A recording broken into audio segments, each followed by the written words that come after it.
likambo ya mariage période moko papa chauffaki makasi atali ete sika tokoma komela communion mais bamama mingi babali mariage te, batata mingi babali mariage eza te. Ndenge nini kolo Yesu akozala kati na yo me obengami mondimi yango papa kusaki obligation surtout na bamusicien basala ba mariage. Musicien baza kolela mbongo ezali te, système ya vendredi alors lakini sasa basalaka mariage pourquoi mukolo nini vendredi basalaka vendredi na lutongo ya papa lobi bon makambo kozela susu ke mariage ya sango ezali te, ezala na braza ezala awa bamusicien abandelaki epa na bango sino te ndenge alobeli yango ezali bongo. Punition ya makasi ezalaka kuna soki okufi baoyo babomaka mabala ya mariage, punition moko makasi.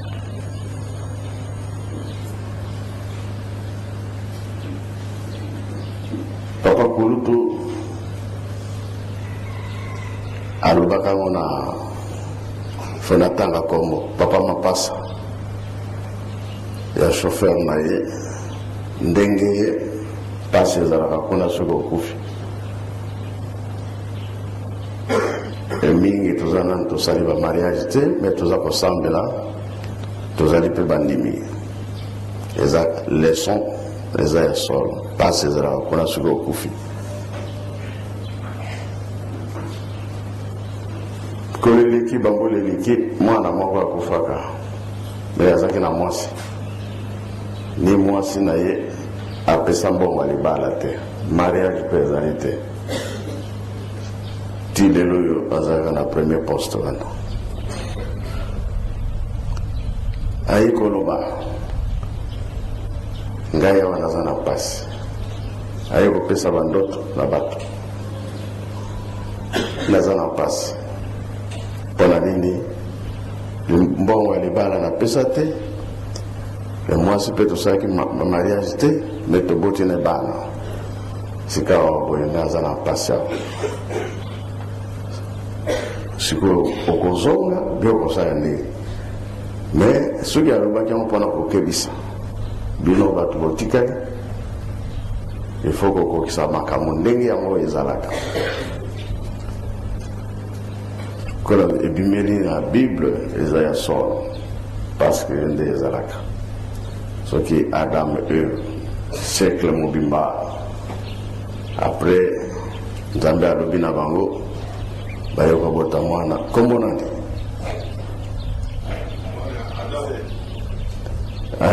sikoyo bapanzanaki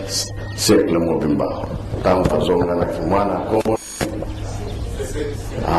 Seti na bizaleli ya kitoko mwana botosi biso nde libota ya nani ya Seti ya wana kamba tata nzambe basakanaka nango te awa mela na yo lia na yo sepela na yo moto akosambisa yo azali te ata moto bapesi yo conseil ozokondima te likambo te kuna ndenge ezalaka likambo yango wana tolandi matei na biso ya papa Mbaki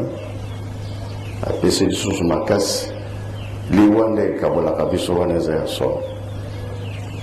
na yango tozala makasi na bolingo mibeko mpe misala tata mwana mpe tata molimo santo amen.